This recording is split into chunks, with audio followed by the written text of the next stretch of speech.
Hello and welcome to another episode of the Beer Rep Chats With. Today I'm very proudly joined by Danny from Beak Brewery. Danny, thanks for coming on the show. Yeah, thanks for having me. Yeah, it's a pleasure. More than welcome. It's an honour.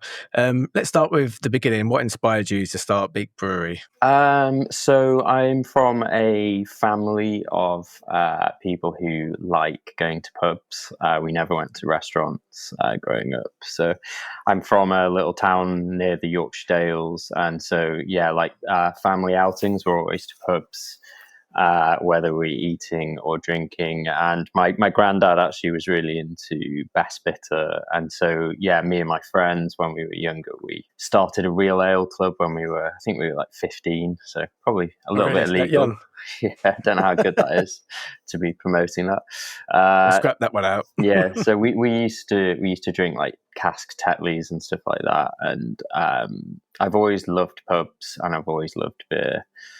And I went into journalism. I did that for 10 years. And during that time, I was writing a lot about food and drink. And I was just really enjoying writing about people who own food businesses.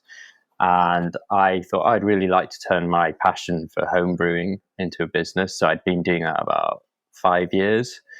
I did a few voluntary shifts at the Colonel Brewery in London, and Evan taught me the basics of homebrewing at that point. And I remember having his beer at the time, and I think it's kind of hard to explain how revolutionary that was at the time to have that kind of hop flavor. Yeah, definitely. And that really changed everything for me. I loved everything about Colonel, and I just thought, I want to do this. And so, yeah, I eventually bought a nano brewery, which was like a 100-litre setup, and then slowly progressed into nomadic brewing and just, self-taught really. And then we set up Beak, which is like the bricks and mortar iteration of Beak 5 years ago. Yeah, it's been quite a long road getting here, to be honest. Yeah, it seems like you've been around forever. It's only like 5 years in, but I remember having one of your beers literally when you wasn't about a year into setting up Beak, and before you moved to your permanent home in Lewes. And yeah, it just seems like such a long time ago. How long it's been. Well, obviously not so long when you say 5 years compared to other breweries around. Yeah, no, it's it feels like we've been around longer, and I think that's because we were around as a nomadic operation for a few years, like before becoming bricks and mortar. So we had a bit of a following in like Leeds and Manchester and London as well, but like a really niche following. So there's like some people who still like get in touch to say, I've got a bottle of like a beer you made 8 years ago, and it was like a homebrew beer. Yeah. Oh, that's nice. So what were some of the biggest challenges you faced since moving to your permanent home in Lewes? Well, the biggest challenge was, so we got the keys for an industrial unit. I signed like a 10-year lease on an industrial unit, which was the biggest risk I've ever taken in my life. And you can imagine like how much rent 2,500 square foot industrial unit is in the south of England. To commit to that for 10 years was really scary for me because I'd never owned a business. We got the keys, and then 2 weeks later they announced lockdown. So Boris Johnson came on the television, I'll never forget it, and said he was closing every pub in the UK for the first time in, however long the history of the UK is. And that was a huge blow. And I just thought, well, this is the worst time in history to set up a brewery. But actually, like looking back, it was a blessing in disguise because we went ahead. We had no choice but to open the brewery. So we opened it, but we just pivoted to an online offering. And the great thing, like one of the only good things about lockdown was that for me owning an independent business was that people were at home on social media exploring things through their phone, and we just got quite a big social media following quite quickly, and people, they had furlough money and people were just ordering from their favorite breweries every weekend. I was doing the same, like all my money was going to Track and Cloudwater and Colonel. Yeah. And so, people started discovering us and ordering online, and actually it was like really good for us. And eventually when we opened the tap room, we have quite a big outside space. So it was we were able to accommodate a lot of people. So I think it was for us a blessing in disguise. Yeah, we recently chatted to Ollie from Attic, and they said a very similar thing, you know, as well as it was a hard time for breweries, it also helped them to progress, you know, to move forward to canning, and to sell their beers online and stuff like that. So, yeah, I mean, it was a hard time. You know, a few breweries upgraded just before COVID hit and then went bust not long after COVID because they couldn't produce the beer because no one was buying it to sell. So yeah, it was a really tough yeah, time, particularly for cask beer producers as well, because obviously, like, cask beer is contingent on a pub. It's finished at the pub, so we were really lucky just in that the majority of our beer was small pack. We had a can, and we didn't have a canning line. We were using a mobile canner, but you know, like the kind of beers we make lend themselves well to small pack. So yeah, we were okay. Good. So how did your background in homebrewing influence your journey? I mean, obviously you said you're self-taught. Did you enter like competitions and stuff like that? I don't think I entered any competitions, but I did used to, at a very early stage in my homebrewing career, I basically took my homebrew to restaurants and bars, which was kind Okay. of ridiculous. So, like, one of the first batches I made, I think it was a rye beer, rye IPA, which I still love that style, and it's like you don't see it at all anymore. But I remember packaging that. I made a homemade label, and I took it to. We lived on a street that had this amazing, I think it was Michelin restaurant called Brawn, which I was a big fan of. And I took the beer, the homebrew, down and said, "Oh, I've got a brewery down the road. Are you interested in trying my beer?" And I had organised this meeting with the bar manager, and he really liked the beer, or maybe he was just being polite, but he said, "Oh yeah, it'd be nice to do a brewery visit if you're based on the street." And at that point, I had to be honest and say, "Well, it's not strictly a brewery; it's a homebrew project, you know. But I could potentially accommodate, you know, bottles of beer for a restaurant." Needless to say, I had none of the like food standards agency certification. I wasn't VAT registered. Yeah. Wasn't this, you know, all of this stuff I had to learn, like, by making all the mistakes. legal stuff. So it turns out you can't just make beer in your kitchen and sell it to restaurants. Yeah. Your artwork for Beak is, I mean, it's amazing. What was the whole influence behind the branding? I'm glad you like it. It actually has been through various iterations. So, like, the old branding was really different when I was a nomadic brewer, but this, like, current form, like, there's a lot of white and obviously primary colors. And basically, in the village I grew up in, the Yorkshire Dales, like, there was a designer there called Oliver Shaw, who was in my class, well, the class just above me, and he's now a really celebrated, like, graphic designer. He's got a New York agency, but we were good friends growing up, still are. And he comes from a very editorial background in terms of doing, like, fashion magazines and things like that. So when I was setting up Beak, I just called in a favor and said, "Can you design a beer label?" And he has no packaging experience, so he approached Beak from a much more editorial perspective, and it was very simple, like, not really trying to replicate anything you would find typically on, like, a supermarket shelf. And sorry. It's very unique, isn't it? So, whenever you see a can, it doesn't even have to have your logo on it, and everyone automatically will straight away know it's a Beak beer. Yeah, I mean, and I think that's like a happy accident in some ways. So I always say that our, like, cans are almost like undesigned. Like, they're not. It wasn't like we didn't do it on purpose. It was just that no one had any experience making packaging before, so it was all about, let's just make it look like a magazine. And Ollie, the designer, knew. He was like, "Oh, you should meet my friend Jay, who is an illustrator, and I think he'd be really good for create." Because I said I want a beer label that doesn't look like a beer label. I think I much prefer, like, old wine labels from the 80s and 90s and things. And he was like, yeah, you should meet my friend Jay, who also I sort of knew through a friend who was at Leeds Uni like me.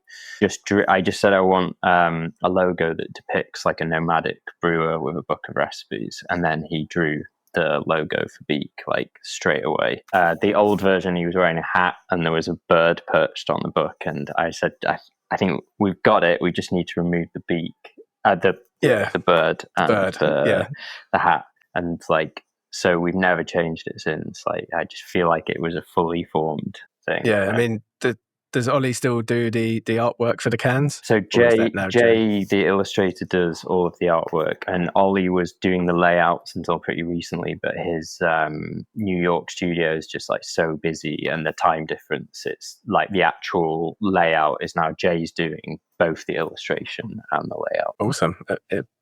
I love his work. Recently, we did a beer for Tate. It was Tate Modern's 25th anniversary. We took over 14 of their keg lines, and his work just looked so at home in Tate Modern Gallery. Like I think it's like the white, like it's almost like you're looking at a gallery wall, and then it just allows his illustrations to shine. Yeah, exactly. Yeah, the colours you use, the blue, yellows, and the reds, they really stand out on a white background. Really helps it to come forward. Yeah, no, I'm a massive fan of Jay's work. Yeah, very good. You're very, very lucky to have someone so talented doing your artwork. Definitely. So you're very known for, your incredible consistency in your beers. What's the secret to that? So even though we are known as like a hop forward brewery, I think we have always prioritized consistency and quality over hop character. Like not over hop character, over being massively hoppy. And like I think it's really important to focus on the basics of beer before you start throwing tons of hop. Anyone can sort of overload a beer with like hops and T90 cryo. There's so many options, but I actually think it's more important to get the basics right. I'd rather have like a well accomplished best bitter than like a really hoppy New England IPA that's got loads of off flavors.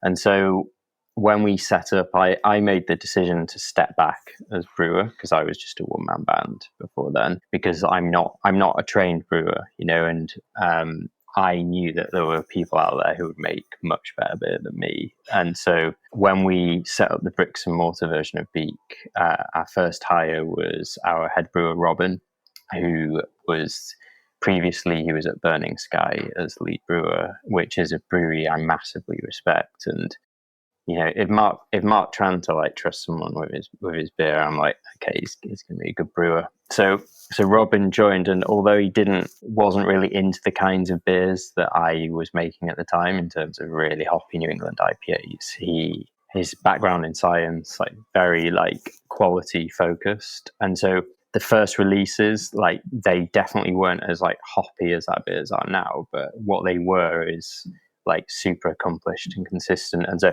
since then we're at a stage where I think in terms of hop character, like our beers have never been better, but until then I don't think we've necessarily ever had an issue with consistency, which I'm really happy about. The main comments that you get when people describe Big Beer is consistency, and they've never had a bad beer from Beak, and that's just a big accomplishment in itself, just to get them comments back from customers, I suppose. And I love those comments.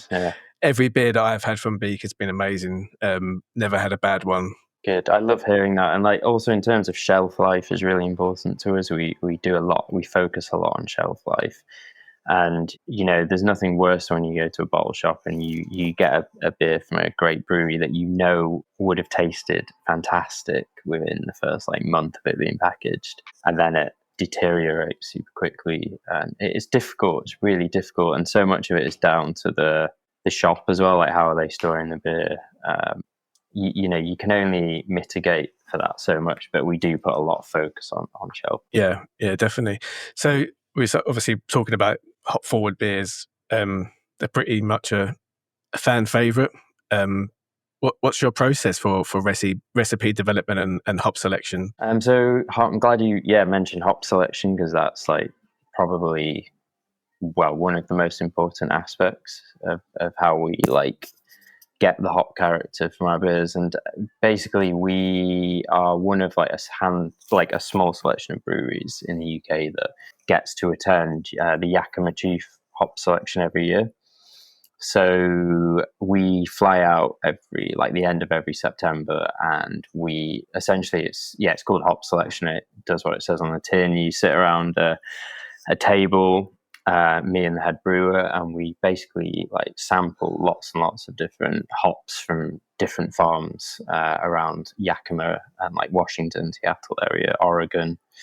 And we hand select the 3 most common hops we use, so Mosaic, Citra, Simcoe. And we probably try about 12 different lots of each variety. And if we're not happy with them, they'll bring out another 12 hops, and they're all from specific farms. And I think what a lot of people don't realize about hops, like, especially if you're new to craft beer, is it is like an agricultural product, and it's like grapes in that different grapes have different like terroirs, and depending on where, even like a specific field within a specific farm, like the same variety of hop can taste completely different in is that in dependent on obviously where it's growing, the soil, the soil, the amount of sunlight, like even the time it was picked, like how ripe it is. And so we put a lot of like time and attention into selecting hops that we really like love and that really stand out to us. And it's it's a big commitment, because then you're committed to those lots for the rest of the year. But we definitely think it's something that pays off for sure. It definitely. Yeah. And then we just like, I think because we've been doing it 5 years now, there's not like a single thing that results in good beer. So I always liken it to like the recipes are actually not as important as people think. If I was liken it to, like a Gordon Ramsay book, or like, let's say someone puts out a Michelin star chef puts out a cookbook and you get it for Christmas. You're not going to recreate that Michelin starred restaurant in your of course kitchen, and you've got the recipe, and it's like, well, why can't you? And it's like, it's because so much of food is process driven. It's not about the recipe is important as a baseline, but it's like thousands of tweaks that we've been doing over 5 years now, of just like constantly being motivated to change and improve. So it's like, yeah. Would that be like changing how much hops you put in, different malt bills, things like that? Yeah, the malt, obviously, like the malt bill is pretty important, but to be honest, like once you've got a house malt bill that works for New England IPAs, they don't really change that much. But it has taken us quite a lot of time to get to the malt bill we're at now. And again, you can chuck loads of protein heavy grains at beer and think, oh, cool, I'll end up with a really foggy, cool looking beer. And then you do that, and then because there's so much protein, it all drops out of suspension, and you end up with actually the opposite of an opaque beer. You end up with a clear beer. So there's all of these, and like too many oats, then it becomes quite almost like dry in the mouth. And so it really has to be balanced very delicately. And then there's obviously all the different forms of hops.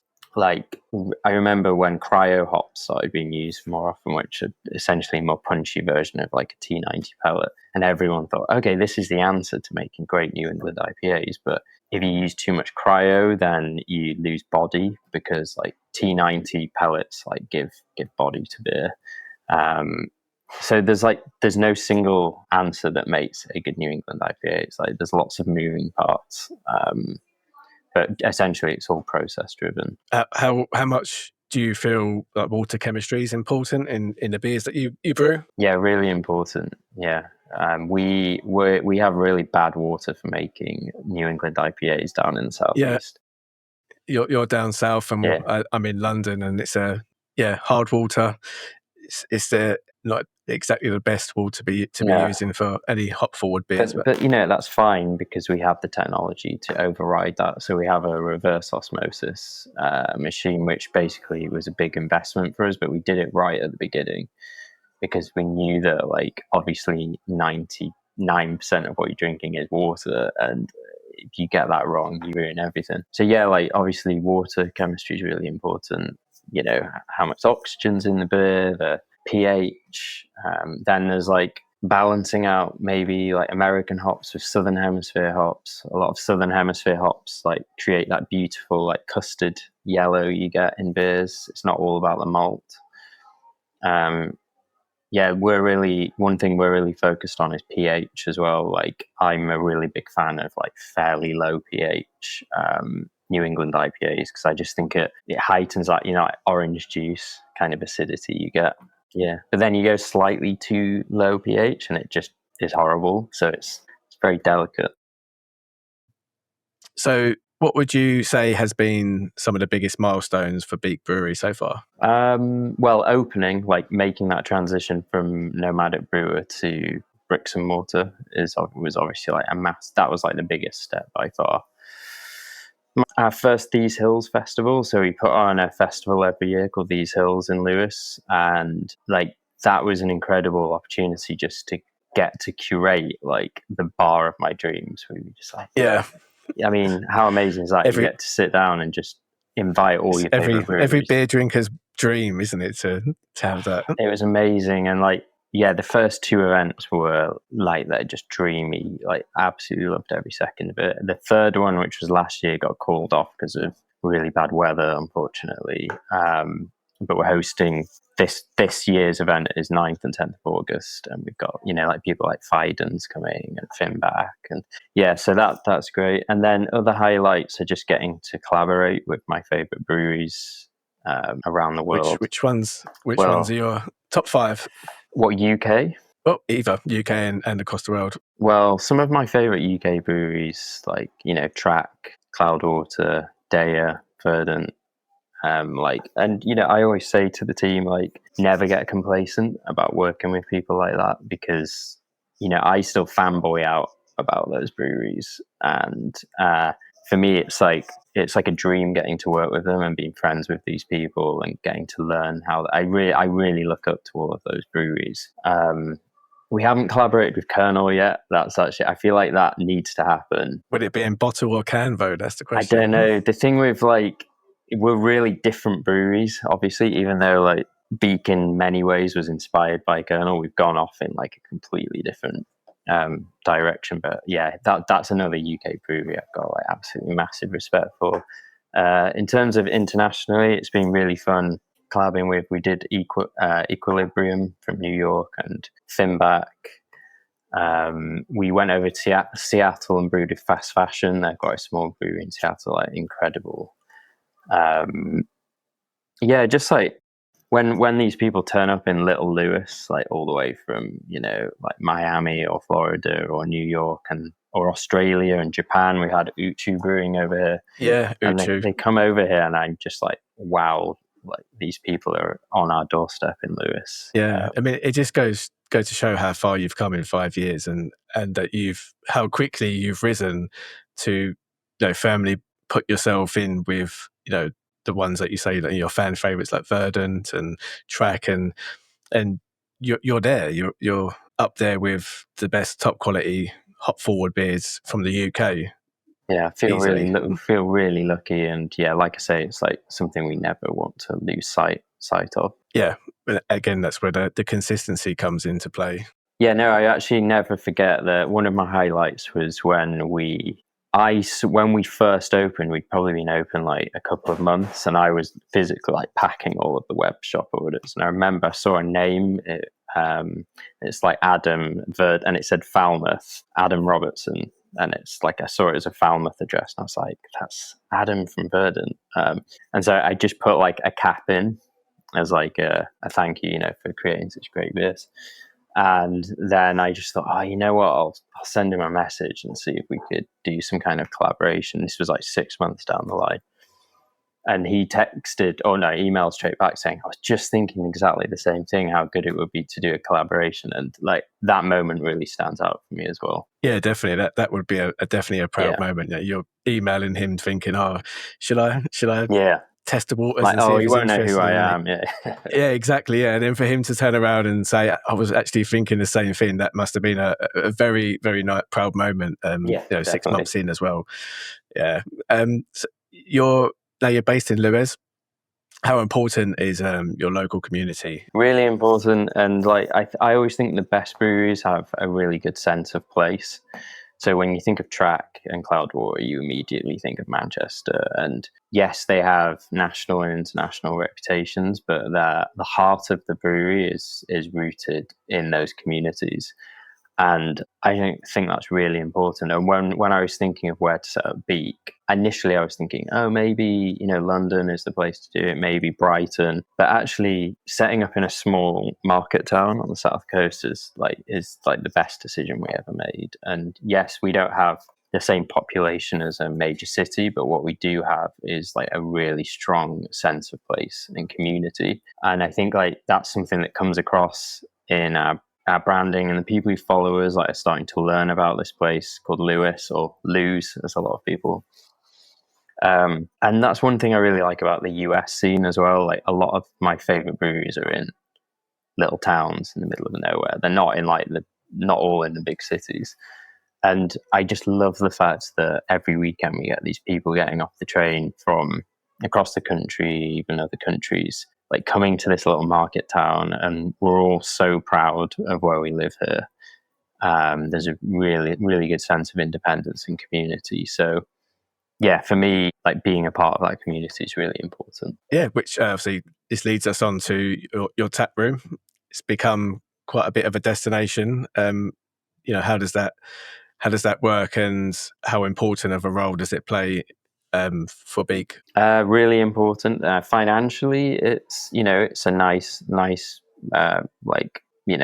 it's important, but it's not like a massive part of the business financially. But in terms of what it brings to our sense of place, it's like incredibly important. And like as every brewer, I'm sure, will probably tell you, there's like nothing quite beats being able to finish work and then go and see people enjoying like what you've been producing all week. Enjoying the fruits of your labor. Enjoying the fruits of the labor, yeah. And like on a sunny day down here under the cliffs, it's really beautiful. And we have families, really good, like diverse demographics. We've got runners. It's really nice. Yeah, really, really important.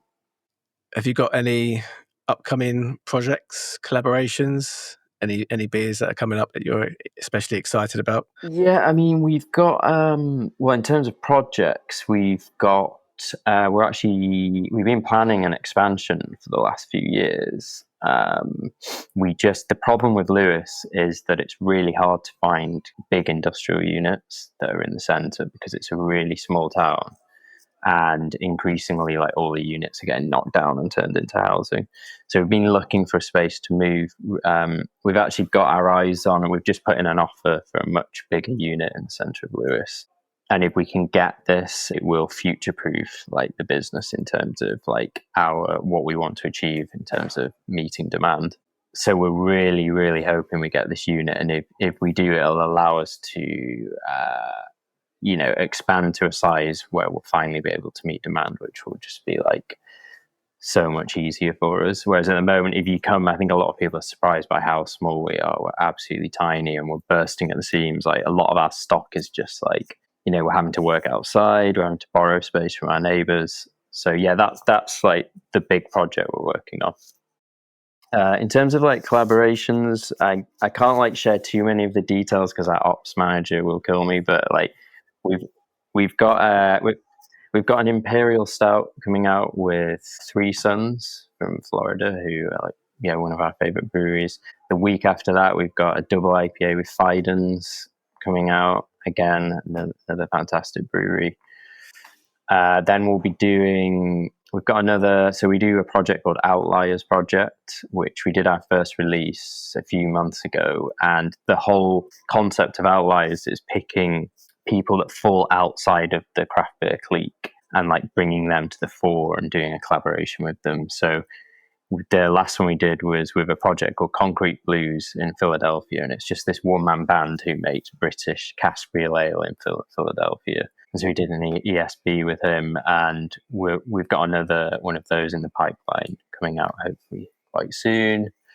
I'm trying to think who else. We're doing we've actually just 2 days ago done a Daya collab as well, which Yeah, Nice. really happy When's that due for release? That's due for release in about 3 weeks. Keep your eyes on that one. I'm a massive Dave fan, so it's always like really fun to send. They're close friends as well, so it's, if anything, like the collaborations are just like a really nice way to catch up with friends. And yeah, is it going to be in a 440 ml or 500? 440. Yeah, it's being brewed here. That's being brewed at Beak. Lovely. Looking forward to that one. So, do you see yourself expanding a bit into more different styles? Will you be brewing a non-alcoholic or really low ABV beer? So I'm glad you asked that, actually, because the other project we're really excited about is we've actually launching a separate brand to Beak called Nolia, Nolia.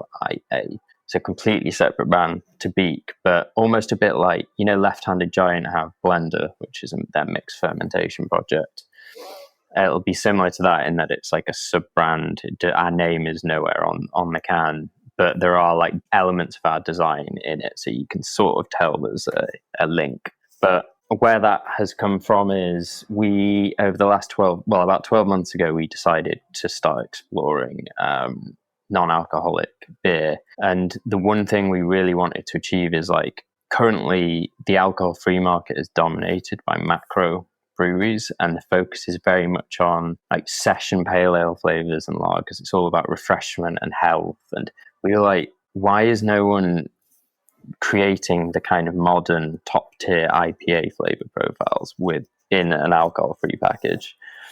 And obviously, like, some of our like peers and other independent breweries have been doing amazing work with that, but the macros have totally neglected it. And so 12 months ago, we started investigating like how we can recreate the kind of flavors that Beak are known for, but in an alcohol-free form.